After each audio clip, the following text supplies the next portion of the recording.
Hi, it's Dale Sharon again. It's still the 13th of May. It's late at night. I'm down in the basement,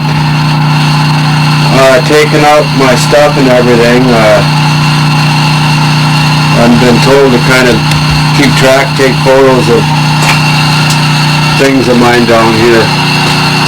Alright, here I'm in the closet area of the basement, and I'm starting to find some more of our things. There's my son's cowboy boots, picture frames and photos up there.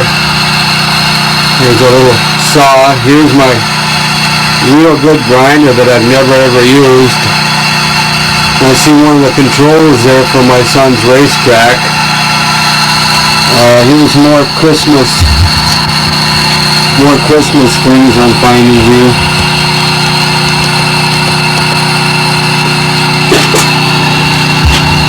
I'm trying to focus this in. I think I've got too much light. I'll back up and then maybe zoom in. That grinder had probably been used one time. What a shame. I paid a lot of money for that.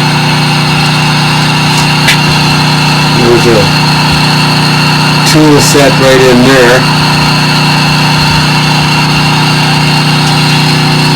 As I'm looking up in here, this is where I stored a lot of our Christmas things and fans and winter gear, swimwear, swimming gear, life jackets. There's a fan I'm looking at. A life jacket right in there. I'm going to have to go through all of this here, little by little here tonight. Some more of the brand spanking new wallpaper that I'd bought.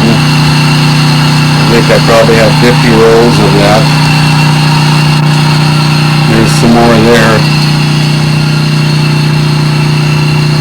Here's the furnace. I don't know how much I'm picking up. Now I'm losing light. Here's 3 of my file cabinets.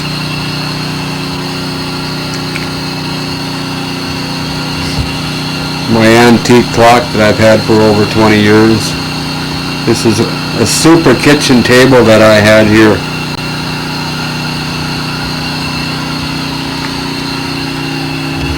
Here's the baseball bat that I pounded into one of the sewers.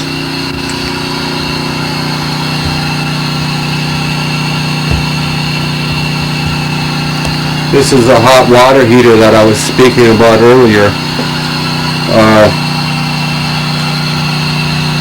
The day we moved in, Carter informed me that the hot water heater is stuck on the high position.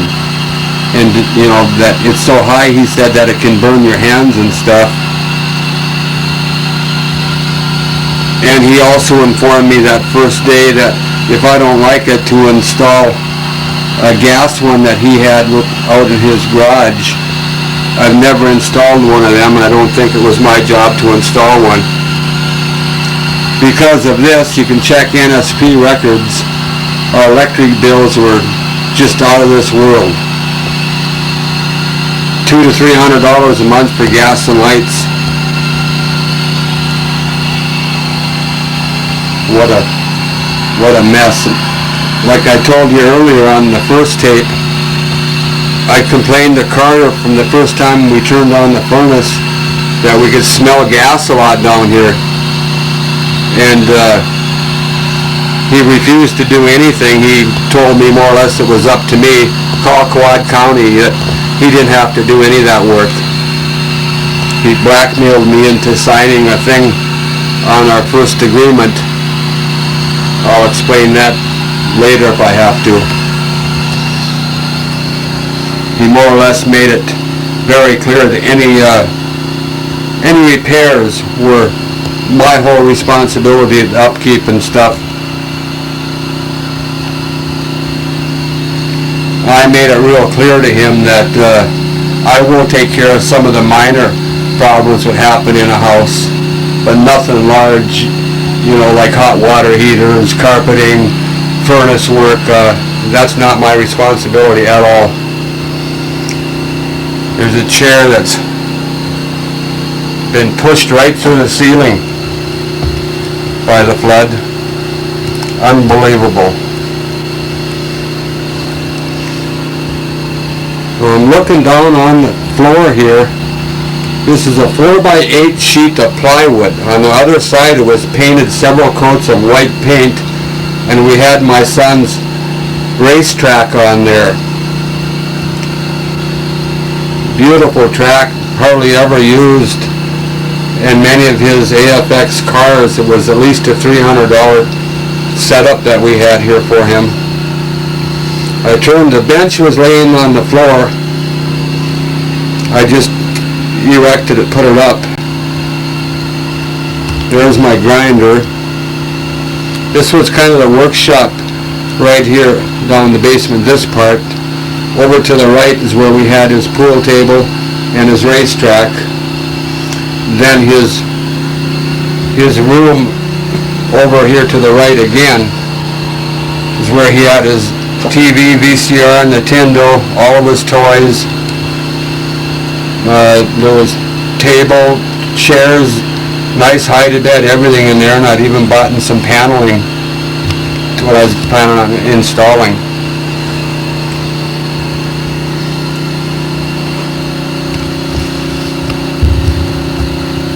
I had many cans of in spray automotive type stuff. Paints, lacquers, thinners, Bondo, automotive type.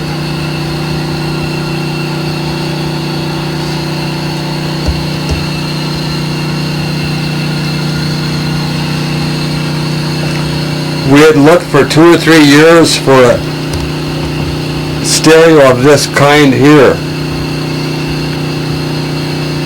We're into the 50s and 60s a lot, and this particular kind was a real powerhouse.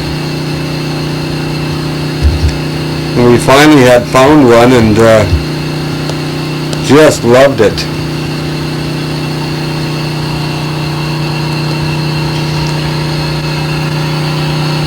Once again, now I'm looking at the furnace. These lights here I put up, they look real good. They were kind of an amber at night. They looked real pretty down here when we were playing pool. There's tools scattered all over. Tools, Christmas things, motorcycle helmet, grinders, my paint can. I can't find my spray gun yet for it.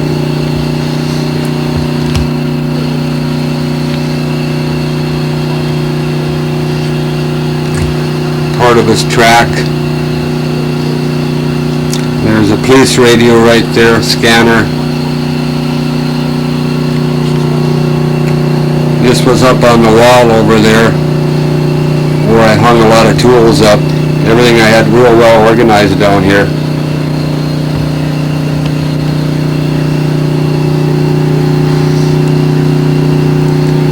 James's guitar case thing there.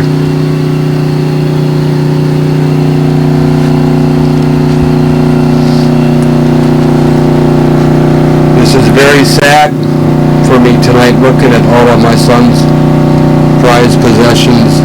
He had an enormous amount of toys.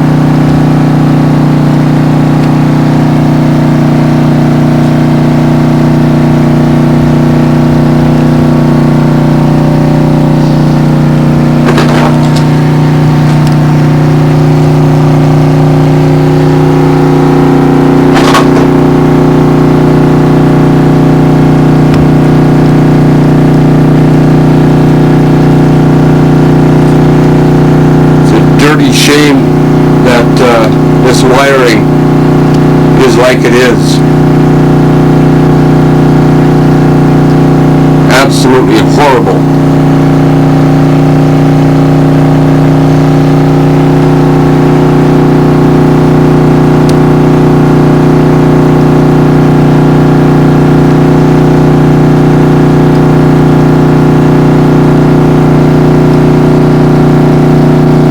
Wasn't a day we ever went by that didn't have the wiring on my mind, wondering if there was going to be a fire or when it was going to be, and you know, I brought it to his attention many times.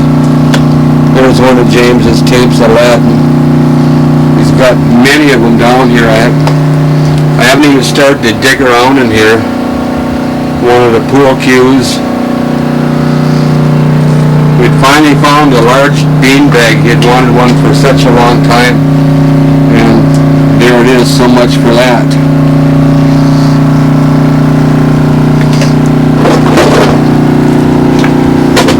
There's some more of his tapes over there. I'll be going through a lot of this in the next day or two and filming off and on.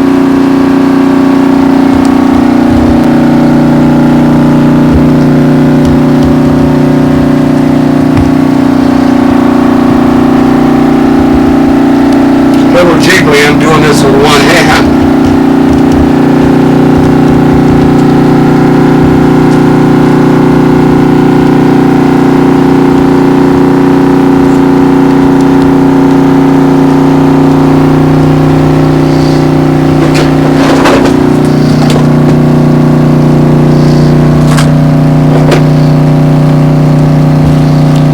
Our brass lamp back in there.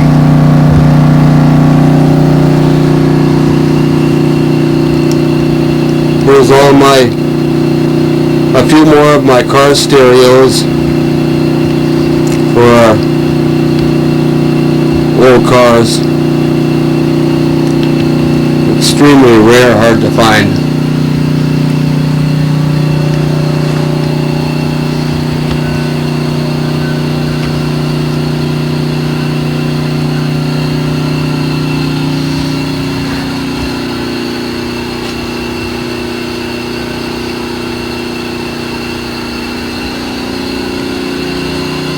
Around the pool table at the bottom now, we had it mirrored. Mirrors all the way around it. It looked really pretty. Give it a real special effect.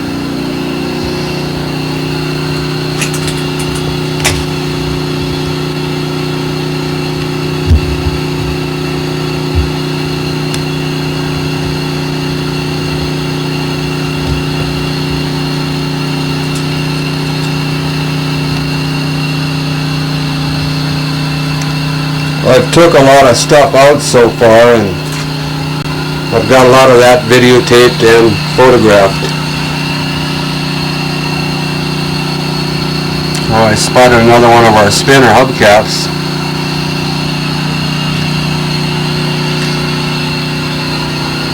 Here's some more of that wonderful wiring.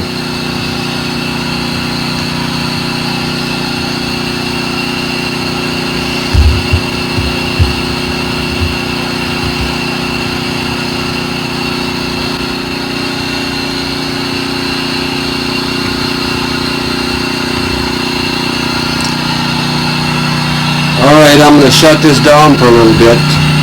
I'll catch you later. Bye. Hi, it's me again. It's a couple hours later on the 13th. About 11, 12 o'clock in the evening. I've gotten a lot more of my things out. This was a real nice lighting fixture that I bought to put down in the basement here. Here's a box here of a lot of our photographs and things from my family. Some albums in there, some memorabilia, cards. Here's a box of real rare Ford building and Falcon parts. Right here was a real nice set of curtains that I was going to put up. Down in there is a new lock that I've gotten for the front door. Here's our camping bed.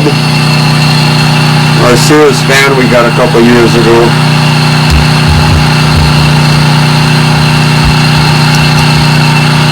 I'm getting some fogginess here. It's real sad to look at this here. That's our portable compact disc digital auto player.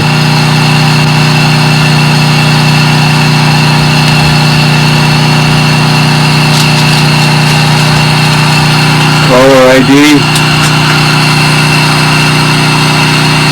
grinder, Christmas wreath, electronic one, blinked and it would sing different tunes. Olympus camera.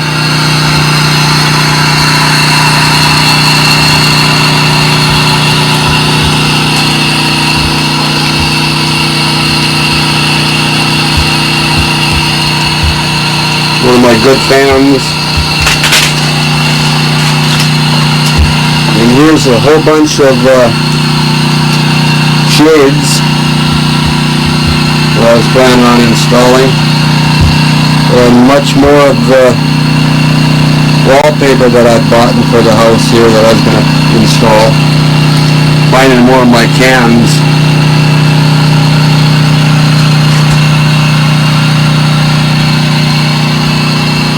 Turbo muffler for my car. Never got a chance to put it on. This one really saddens me. This is my chainsaw. I think I used it all of 2 or 3 times.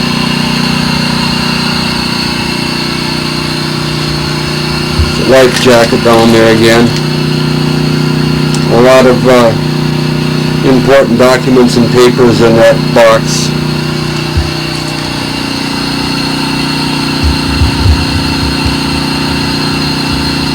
Getting fog here. I'm hoping it doesn't show up.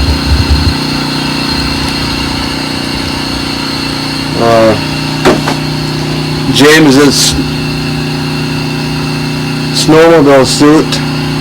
Here's our camping Coleman stove.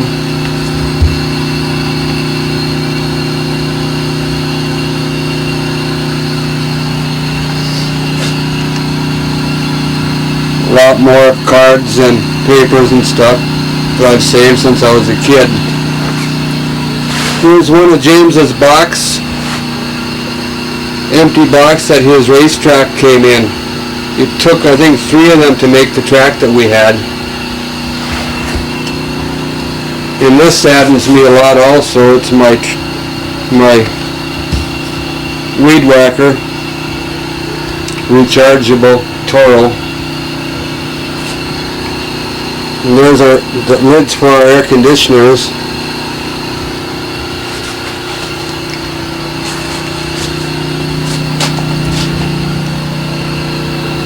And I found the 3rd Holley carburetor. I'm still missing one. This is just, this is a horrible loss, these 4 Holley carburetors. Our sports clock there.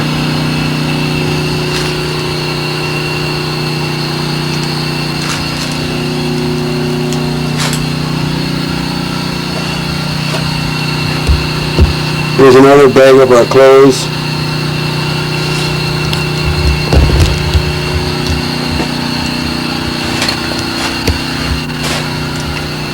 I'll have to go through these cabinets here and see what's all in there. The mirror there, medicine cabinet, we kept a lot of our cassettes in there.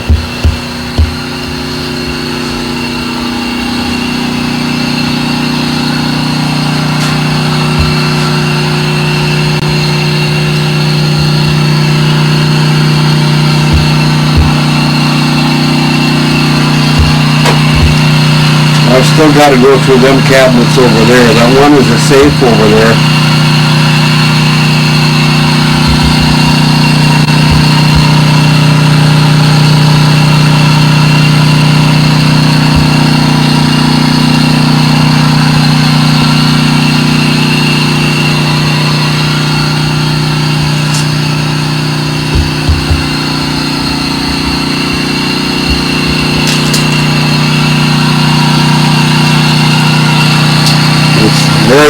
Very sad,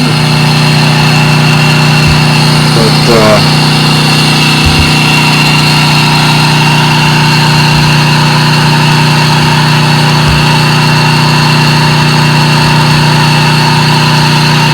I just don't have the words to describe how I feel.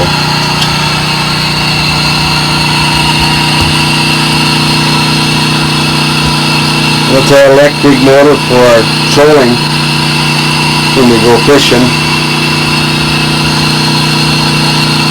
Used very, very little.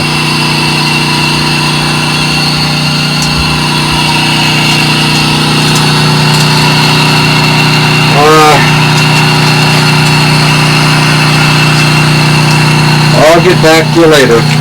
Bye.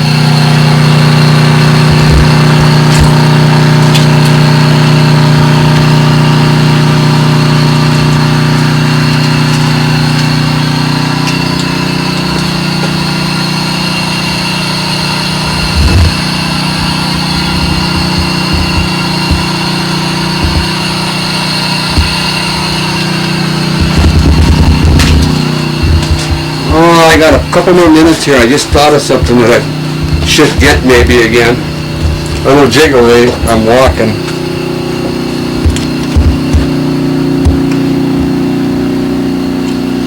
There's James's camera. One of our good fishing rods, Johnson Century.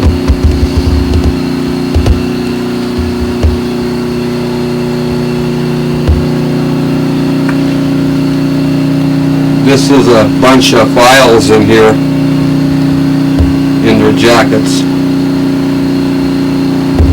Handyman files.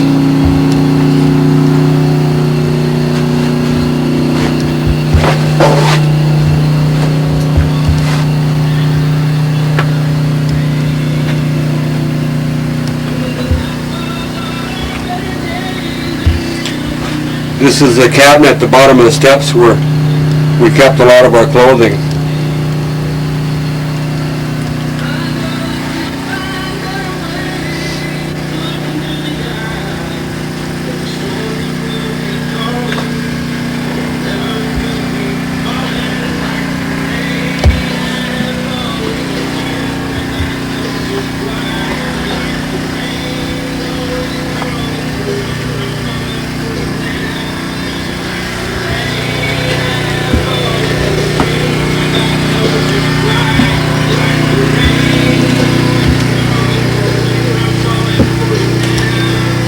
Ice skates, paints, coolers, Bondo, house paint,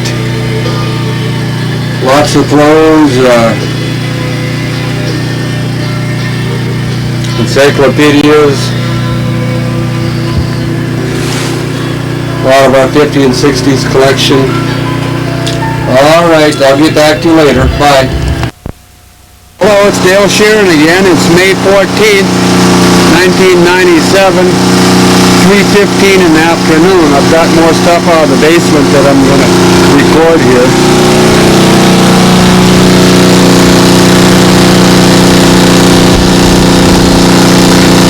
Tachometer, spray paint, my rare hubcaps, Skinner hubcaps.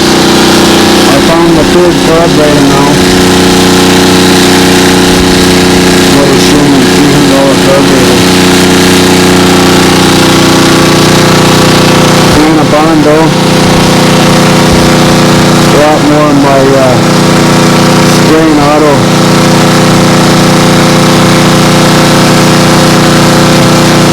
And here's some of my power tools. The cat cylinder, steel saw, little drawback, and real good saber saw. Two regular sanders.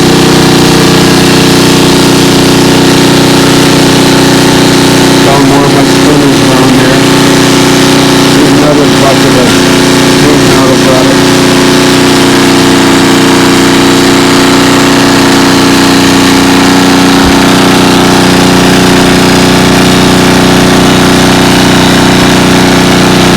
It'll be a little jiggly for a minute here.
Hello again, it's me, Dale Sharon. It's Friday the 16th of May.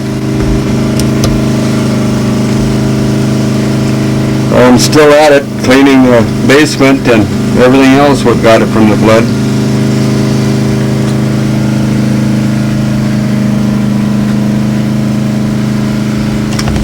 That's my file cabinet with all my important papers and documents.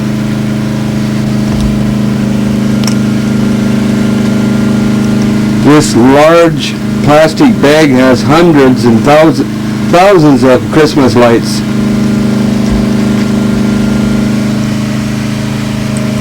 Pool cue rack. The brand new pool cue stand that I got.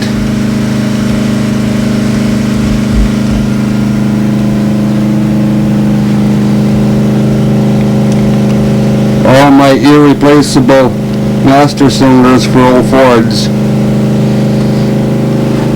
And my good trolling electric motor.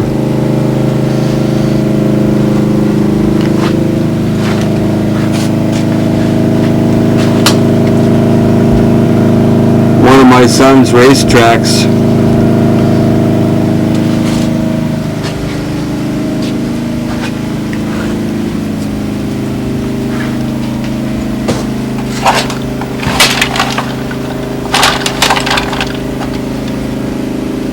This really saddens me here. This is where I kept all my drill chucks, rivets, nuts, bolts, screws, washers, wing nuts, compressor parts, bulbs, just a little bit of everything in there.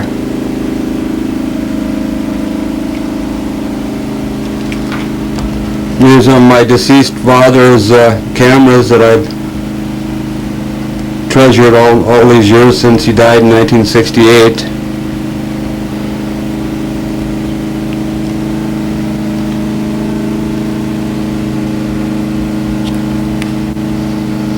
There's tools scattered all over. This is the one for the books right there. The chair is upside down. And one of the legs is pushed right into the ceiling. This was a really nice coffee table. And my real rare stereo that took me so long to find. 200 or 250 watts. Me and James will miss that immensely.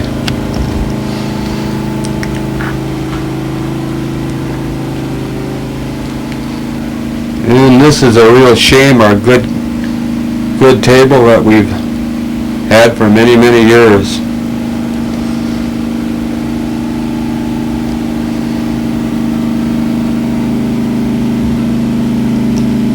Once again, the wiring mess. The plumbing mess over there. Extremely dangerous hot water heater, I should say, and extremely dangerous furnace. And I'm meaning this before the flood.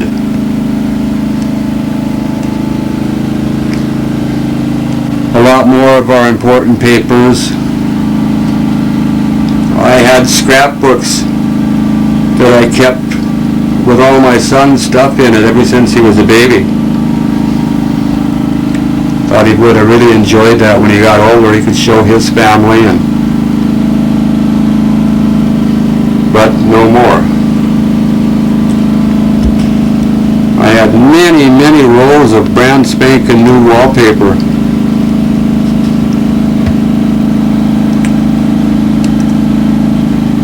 All right. Catch you later. Bye. Once again, this is my bench grinder.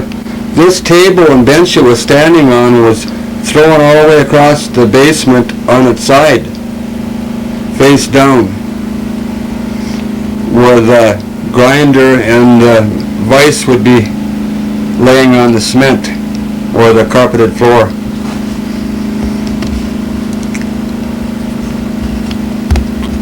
I'll miss this one. This was really a good one.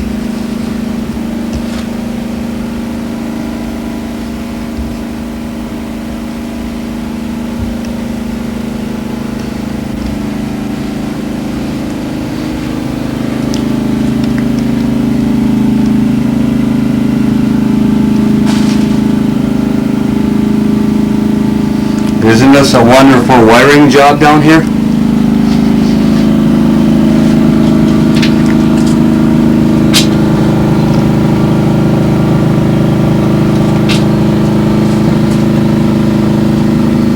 It's wrong that any renter has to have wiring like this. You know, I was almost even paranoid over the wiring. I kept fire.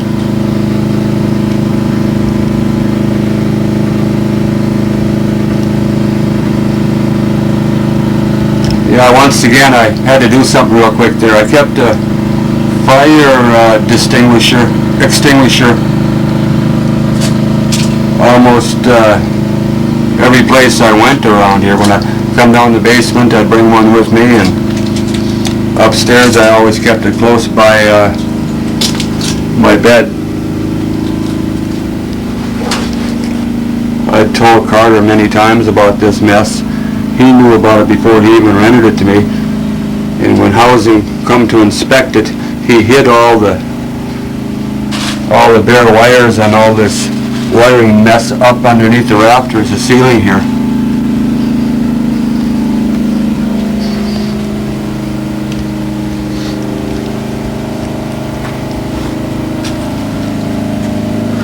I mean, every place you look at the wiring mess. Yet look how much I paid him each month to rent this place.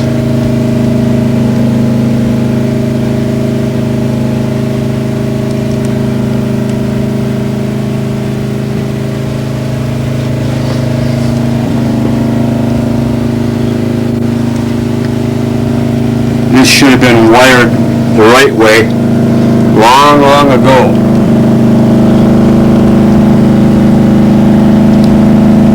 That fuse box is the most dangerous looking thing I think I've ever seen. I would blow 1 to 2 fuses a week, sometimes more often than that.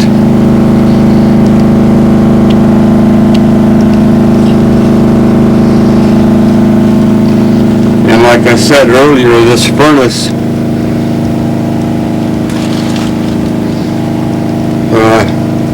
is just jerry-rigged. The wrong motor on it. It's had a gas leak ever since we moved in. I complained a lot to him about it, and he more or less told me that's my problem. Call Quad, have them look at it. So me and my son had to be in fear of the gas leak all the time also.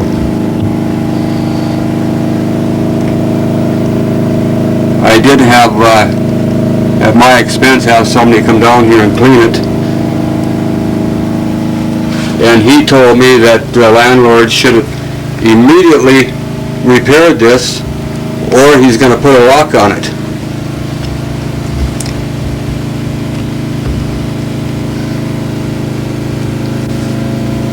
So in fear of losing my house, I didn't say too much. I should have. I just wasn't healthy enough to go through the moving process all over again. I know Carter's temperament and his personality well enough to know what he would have done or said. One of our fishing rods had quite a few of them that got ruined.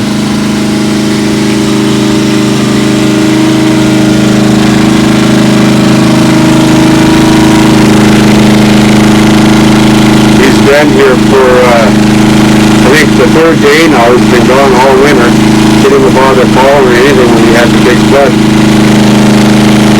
He writes me notes or letters and tells me he wants in here instantly, immediately, and gives me a 30-day notice when we're on a contract for 2 years with him and a 1-year contract with housing. Here I am doing all the work again. My health doesn't really permit me to do it, but I'm forced to do it. I've taken twice the amount of pain pills now trying to get this work done in here. He pulled my power, the one line I had that his brother gave me from his lodge next door. He pulled that, so I didn't have any power, and then called the state's attorney and tried to get my son took away, tell him that we didn't have power, or the house was not fit for humans. Nice guy. So I took